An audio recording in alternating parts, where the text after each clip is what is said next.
David and Murray, you're both Assistant Commissioners of the new ACNC. What's your primary role as Assistant Commissioners?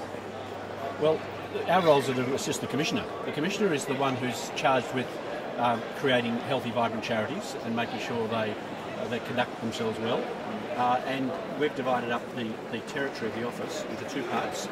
I'll let David talk about his part. Yeah, David. So I'm responsible for the registration of charities, for the advice and guidance that we give to organisations, and also for our communications with charities in the sector more generally, and the business support services. Murray, you've had extensive experience over your life with not-for-profits from the legal perspective, working closely with boards and CEOs of not-for-profits, charities. Any particular observations on that journey?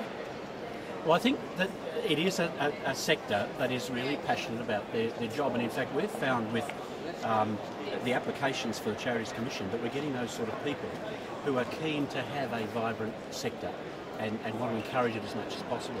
So the first thing is it's a sector where everyone comes to work enthusiastic and has a clear idea of what they want to achieve.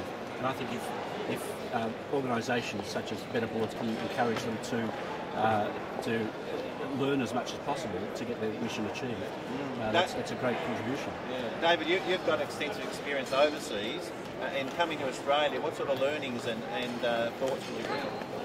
Well, I think the main learning that I bring really is how organisations tick, and also that fundamentally, as Murray said, people are setting up charities because they want to do something positive in their community, and the role of the regulator should be to help and to give advice and guidance and support to enable people to run their charities, their not-for-profits well. Coming down to the practicalities, Murray, of the Australian Securities Investment Commission and the ATO, how will you, the ACNC, work with those two other Commonwealth bodies? Well, I think the first thing is that I think we see ourselves initially as a beachhead to start to focus attention on that concept of the one-stop shop. And we'll then set out to deal with other Commonwealth agencies and hopefully in due course state and territory agencies to cooperate as much as possible to bring those things together for charities in a one-stop shop. So we'll start by memorandum of understanding with these organisations. We'll say to the tax office, we understand this is our job, this is your job, let's make sure we cooperate and not have any friction at the edges. And so we'll say the same to ASIC, about 11,000 companies limited by guarantee that are charities.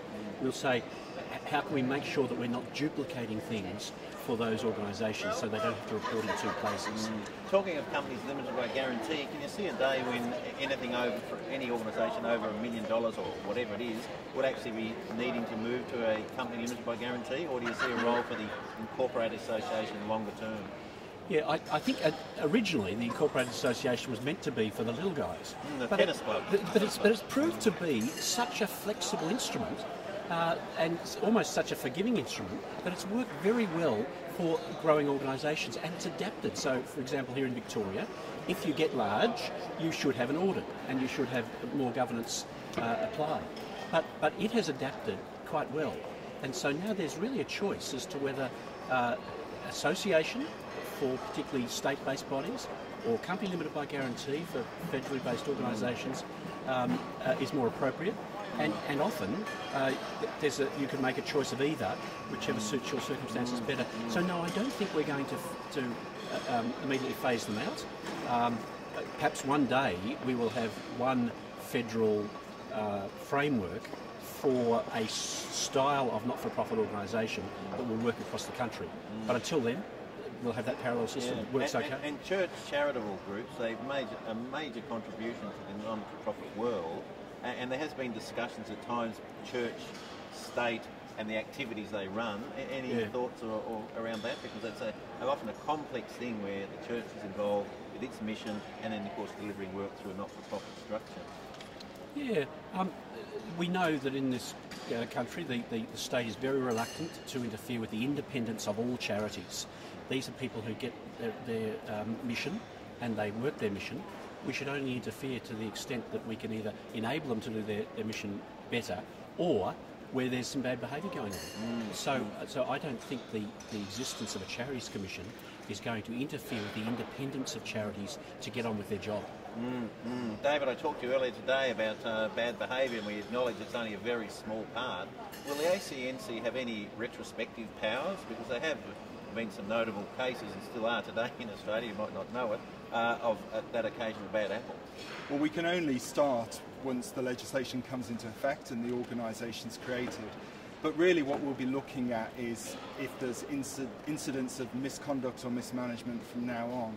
We're not proposing to trawl back through what may have happened a very long time ago. And our approach is always to try and help get the organisation back on track and to use our powers in a proportionate way and in an evidence-based way. Now, ASIC and the Corporations Act, obviously, that'll still be there for not-for-profits who are companies limited by guarantee? If you're a company limited by guarantee, then you will apply to ASIC to incorporate, because effectively that's the process that sets the entity up. But after that, all the regulation will be through the ACNC. So once the reporting comes into the ACNC, you will no longer have to report to ASIC. You will simply report to us, and we will pass that information on to ASIC and to other agencies. And that's the point that Murray was talking about the report once, use often principle. Murray, turning to the issue of board remuneration, there's an increasing number. I think the two university research projects, one told us 14% and the other said 15% of directors were paid, and even the recent Better Board National Remuneration Survey came up with some 15%. Do you see that remuneration side growing or just moving along slowly? Or? Yeah, well, clearly it has been growing because those numbers are going up. The role of a director of a large not-for-profit is an onerous role. And in my experience, remuneration has a sense of fairness about it if people are really putting in the effort. The company directors found that a person on a not-for-profit board was spending up to 7 weeks a year. Now, if you think about that, 7 weeks a year on their board work. So that's almost 2 sets of annual holidays. So it's an extraordinary commitment. And so sometimes to get the best people there, it's reasonable to pay them an honorarium or some director's fee, which is not, it's not going to make them wealthy, but it's going to create accountability and really focus their attention on really good governance. I don't see it as a bad move as long as it's not used. One of the interesting things that come out of the recent Better Board's National Remuneration Survey was that of all the directors who were paid, 95% of those boards did no board self-assessment. Do you think there's a message there? Well, that's they ought to get their act together and do some self-assessment. Yeah. I would have thought that's one of the basic disciplines of good governance. Absolutely. David, you've seen a lot of boards grow and develop in UK. Did tools, packages, training, did that really assist? I think it did, really. There's a number of codes and there's a number of tools that the Charity Commission in England and Wales developed, often with peak bodies in the sector themselves. And I think often having a structure, putting some structure around the review of procedures and processes gives boards the tools that they need to be able to do, as Murray said, really, and carry out a proper self-assessment. Because governance theory is easy. Its practical application in the boardroom, as all of us know, is a hard call. That's because there's people in the boardroom. And as much of it is about good relationships and emotional intelligence as the tools. And so people have to go into that boardroom willing to cooperate, work together, and sometimes leave their egos outside. David, thank you very much for your insights. And Murray, thanks, Michael. As Assistant Commissioners, we look forward to working with you in the future, and thanks for coming to Better Board's conference. We look forward to having you next year as well. Thank you. Thanks very much indeed, Min. Thank you.